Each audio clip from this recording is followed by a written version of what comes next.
Hey guys, welcome back. I think we left off in the last video log. I said that I was going to attempt to get the engine turned over. Well, I got the spark plug boots pulled out and out of the way. I used some compressed air to clean out these areas where the plugs sit down in there before even attempting to pull the plugs out. And then when I pulled the plugs out, this is what we're faced with. As you can see, really raunchy shape here, really bad. And both cylinders on this side are full of fluid. It looks to be oil, water, fuelish, I can't really tell. It's just really nasty looking stuff. And the other side, not that bad. The cylinders are dry. So what I think is that this engine lost a head gasket on this side probably, and the cylinder's filled with water and it simply stopped running. Now I went to drain the engine and it was pretty scary. When I pulled that plug, about half a gallon of nothing but water, just water, came right out. And then it was followed by maybe half a quart of oil. I mean, there just wasn't much oil that came out. So that bothered me, that there wasn't really hardly any oil in this engine and more water than anything. So I don't understand that. The previous owner, I can only speculate. Did they run it low on oil? They overheated it? Is there more damage than we can ever know? Boy, it's just... Well, that's why we're doing this, to face these things and to see how far we can take something. And so, after taking a break and just really thinking about it,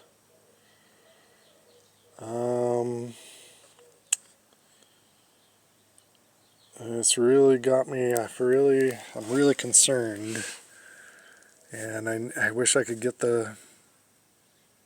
I'm gonna have to try and get something that I can try and get this fluid out of this side of this cylinder. But honestly, I think I'm gonna have to take everything off. I'm gonna have to pull this head, and that's a chore. The carburetor.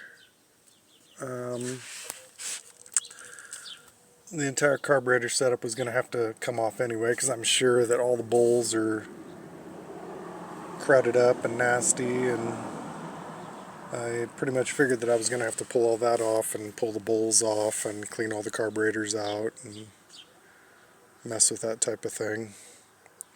But this is I was really hoping that the engine would be free a lot, but it's totally stuck. I pulled a cap off of the back of the motor. There's a cap where the stator is, the alternator, and I put a wrench on that, and you can, on these engines, turn the engine over by that, and it's just stuck solid. It wouldn't even budge, so that was kind of a letdown there, but it's to be expected.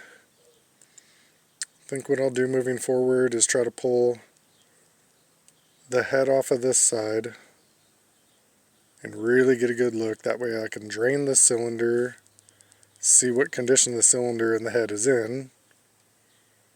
But there's a lot that has to come off to do that properly. I'm going to have to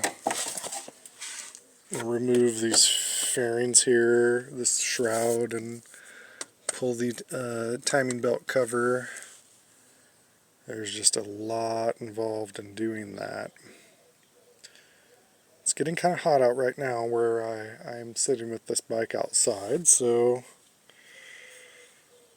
this is going to have to wait. where I can resume this process in the evening or the early morning. And we're going to forge ahead and see if maybe I can just rebuild this side of the bike, put a new head gasket on. I'm hoping if I can tear this down and get the engine turning over, it could, that's what's going to give me the hope of it continuing. Otherwise I'd have to pull the whole engine out and try to swap it out maybe with this other motor, but either way I go with it, it's a real serious chore, a big huge task. And yeah.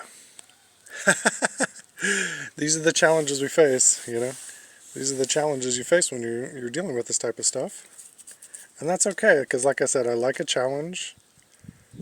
I had to just continue to stay positive about it and enjoy the process and not get too frustrated or upset with any of it, because if at any point I'm not enjoying tinkering with something like this and just trying to have a good time with it, then it's just not worth it, and there's no point in doing those types of things.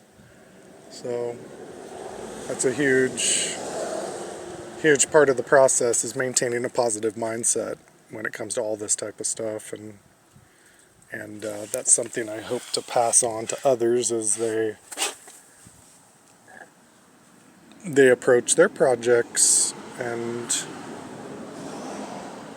trying to stay motivated, because you can see there's many things that can demotivate a person, and I'm trying not to think too far ahead on it and think myself clean out of the whole thing. And so I'm just going to keep on going. I'm going to keep on going as I have time. And yeah. Well, I appreciate you joining. If you're new here, my name is Gregory Mack, and this is my 1983 Honda Goldwing GL 1100 Aspencade resurrection project. And we're not throwing the towel in yet. We're not throwing the towel in, but boy, we got some challenges ahead of us. Okay. All right, we'll talk to y'all soon. Bye for now.